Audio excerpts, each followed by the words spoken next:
Depuis 2 mois, Frédéric Voulot achète ses fèves de cacao directement à des planteurs du Venezuela.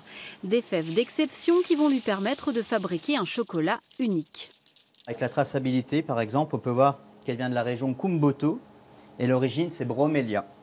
Donc là, on a une fève avec un profil organoleptique. Profil organoleptique, on va dire, c'est le côté aromatique. On va retrouver dedans, une fois la torréfaction faite, un côté fruité, cacaoté. Alors quand je dis fruité aussi, on peut avoir un goût de noisette, un goût de noix. Pour travailler ses fèves, ce chocolatier a investi dans un bean to bar. Comprenez de la fève à la tablette. 130 000 € pour ce joujou avec lequel Frédéric va pouvoir torréfier, broyer et produire une masse de cacao qui servira à faire des tablettes de chocolat. Un procédé qui permet à l'artisan de maîtriser toutes les étapes de fabrication.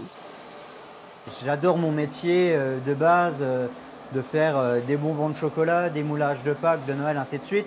Mais je pense que quand on arrive sur du bean to bar comme là, on est vraiment sur un autre... C'est une autre étape du métier de chocolatier, c'est autre chose, c'est un autre métier qu'on doit apprendre. C'est un travail de longue haleine, il faut apprendre les origines de fèves avec lesquelles on travaille, il faut savoir avec qui on veut travailler.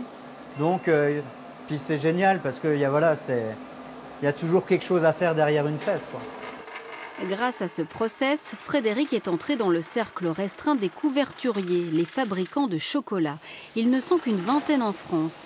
Il souhaite ainsi sortir de l'uniformisation et développer ses propres recettes. On va développer donc des recettes avec des pourcentages de cacao différents.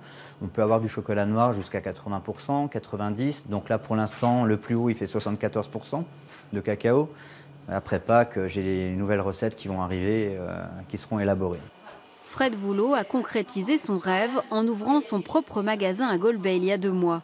Il étudie aussi la maturation du chocolat, prévoit de faire des visites de son bean to bar et espère aller rencontrer les planteurs avec lesquels il travaille au Venezuela.